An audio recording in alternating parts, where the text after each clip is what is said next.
September 480 BC, the Strait of Salamis, Greece.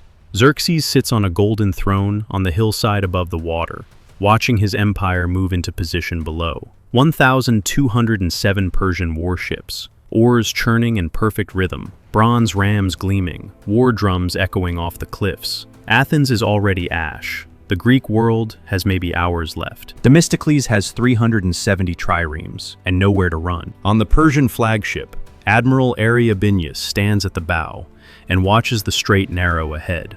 Perfect conditions. The Greeks are boxed in, outnumbered 3-1, trapped between rocky coastline and 1,200 warships that have already burned everything they loved. His navigators know these waters. His rowers are fresh.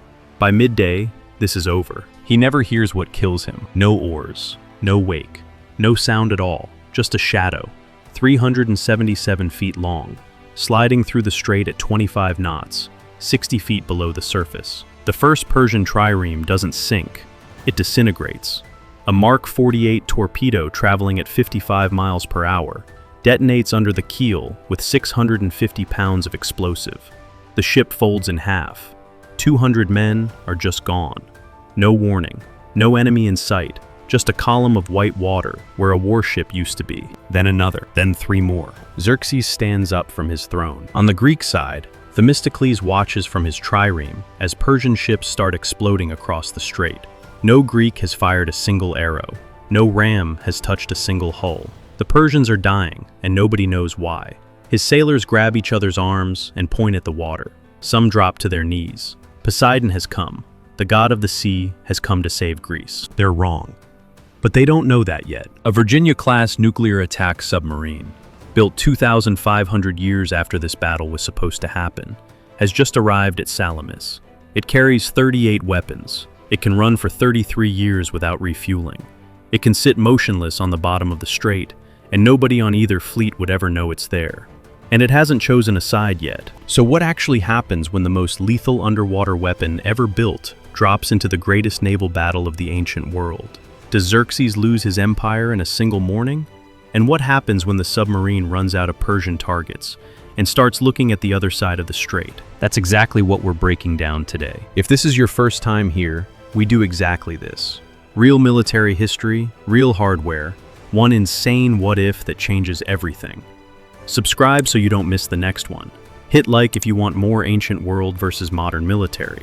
And drop your idea for the next matchup in the comments. The best ones become actual videos. Let's get into it. Before we talk about what happens next, let's understand what exactly just arrived in this strait. The Virginia class is 377 feet of steel and silence, 8,900 tons. 2 nuclear reactors that run for 33 years without refueling. No oars, no sails, no crew of 170 exhausted rowers. Just 135 sailors, 60 feet below the surface, watching every ship in this battle on screens. And there are a lot of ships to watch. In 480 BC, the most advanced detection system in the world is a sailor climbing a mast and squinting at the horizon. The Virginia class carries a sonar array that hears a moving vessel from 30 miles away. It tracks hundreds of contacts at once. It identifies flagships from support ships, from troop transports, without surfacing, without being seen, without making a sound. 170 oars per trireme, blades slapping water in rhythm. To the submarine sensors, the Battle of Salamis sounds like a city. Every single ship in this strait is already a target. Now the weapons. The Mark 48 torpedo runs at 55 miles per hour and detonates with 650 pounds of explosive directly under the keel, the single most vulnerable point on any vessel ever built. A trireme is 120 feet of pine and rope, designed to ram other wooden ships at 7 knots. When a Mark 48 finds its keel, the ship doesn't sink, it folds. The submarine carries 38 weapons, 38 ships gone before anyone on either side understands what's happening. But here's the problem. Xerxes brought 1,207 warships to Salamis. 38 torpedoes barely scratches the surface, so the crew has to choose. A Virginia class isn't just a weapons platform. It's a command node with more computing power than every library in the ancient world combined. The crew can see the entire battle.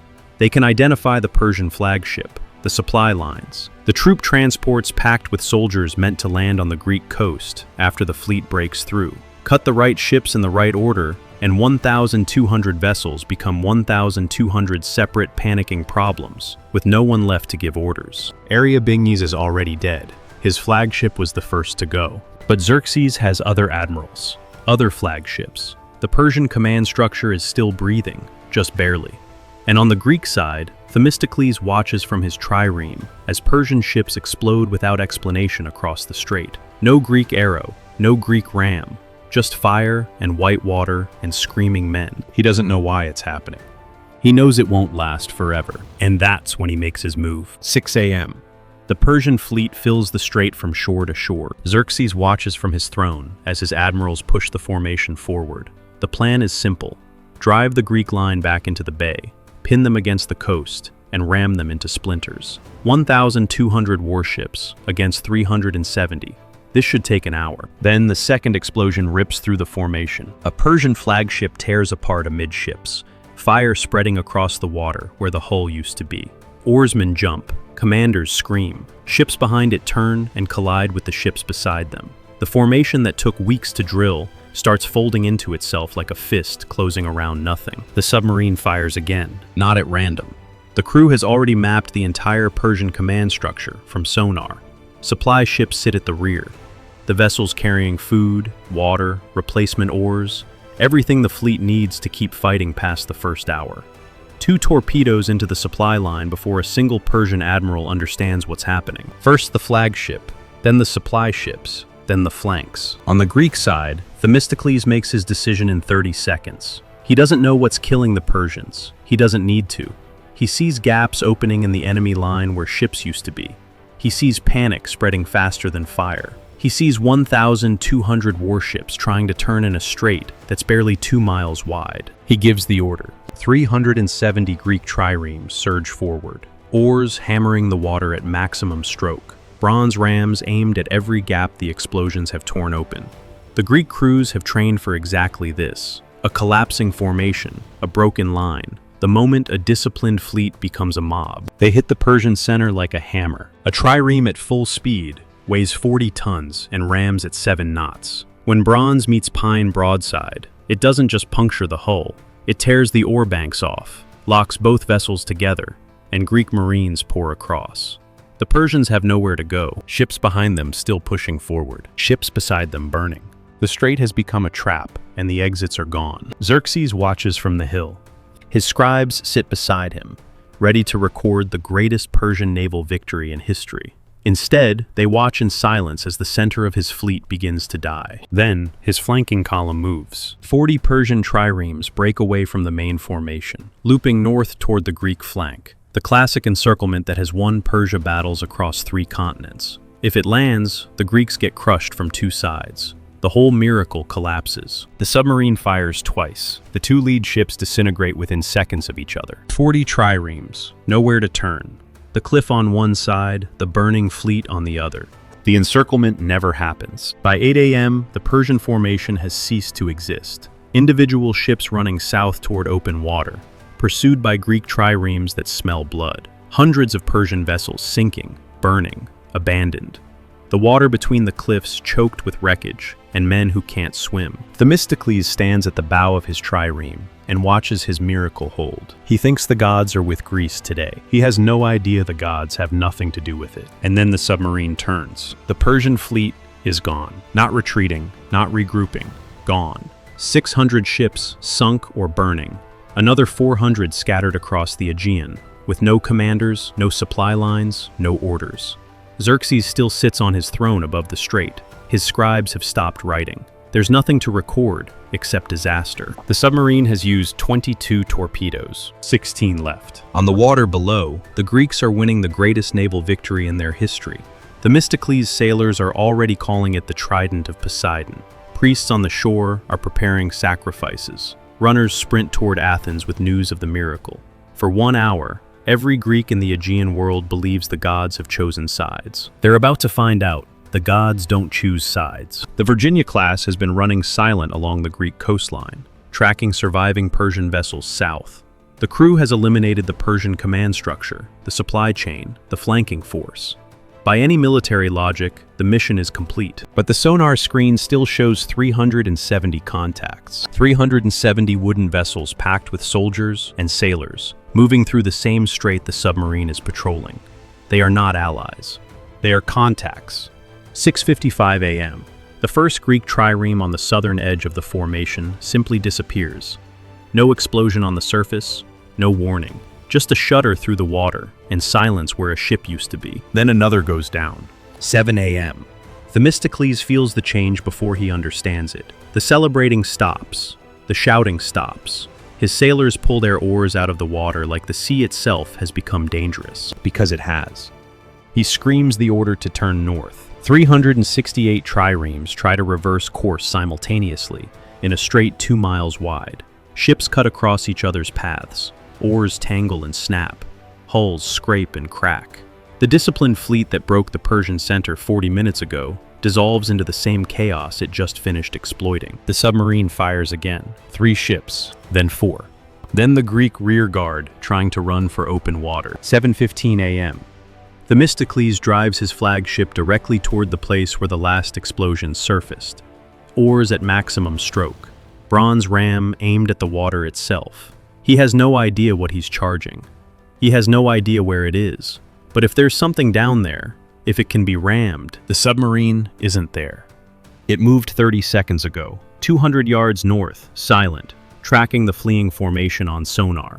Themistocles' flagship rams empty water at 7 knots. The crew watches him on the sonar screen. A wooden boat, a bronze ram, a man who just tried to fight a nuclear submarine with a battering ram. By 8:30 a.m., 60 Greek ships are gone. 260 are still running, scattered across 20 miles of Aegean coastline. No formation, no command, no understanding of what just happened to them. The Greek fleet isn't destroyed, but it's broken. Xerxes still sits on his throne above the empty strait. Below him, the water is choked with Persian wreckage. But on the southern horizon, Greek sails are running from the same invisible force that swallowed his fleet 3 hours ago. And for the first time since dawn, something crosses his face that isn't defeat. It looks almost like hope. So who wins? Nobody. That's the answer nobody expects from this matchup. Not Persia, not Greece, not the submarine. When the smoke clears over the Strait of Salamis, 600 Persian warships sit on the bottom of the Aegean. 60 Greek triremes are gone without explanation. 2 civilizations that walked into this battle understanding war, rams, oars, bronze, courage, and walked out of it understanding nothing. Xerxes retreats to Persia, not because Greece defeated him, because something in that water defeated everyone, and he has no framework for what just happened. His generals can't explain it, his priests can't explain it. His historians record the battle as divine intervention, a sea demon that devoured both fleets without preference or mercy. They're not entirely wrong. Themistocles survives. He reaches shore with 210 triremes and spends the rest of his life trying to explain what he saw. Nobody believes him. The priests take credit. The gods take credit. In the real Battle of Salamis, Greece lost 40 ships. In this version, Greece loses 60 to Persia and 60 more to something that had no reason to spare them. The submarine is already gone, sliding silent through water that won't see anything like it again for 2,500 years. The Strait of Salamis is empty by noon. Here's what this battle actually proves. Superior technology doesn't just win fights. It erases the entire logic of the fight. The Greeks and Persians came to Salamis with centuries of naval knowledge. Ram the flank, hold the center, cut the supply line. Every piece of that knowledge became worthless the moment a Virginia-class entered the water. You can't ram what you can't see. You can't outmaneuver what moves at 25 knots, 60 feet below you. You can't negotiate with something that has no politics, no anger, no mercy. The submarine didn't change who won Salamis. It changed what winning means. Xerxes watches from his throne as Greek sails scatter across the southern horizon, running from the same force that swallowed his fleet at dawn. 2 of the greatest military powers the ancient world ever produced, reduced to the same thing. Witnesses. Or what do you think would have happened? Would the crew have stopped at the Persian fleet and let Greece win clean? Could Themistocles have found a way to fight back? Tell me in the comments. Thanks for watching.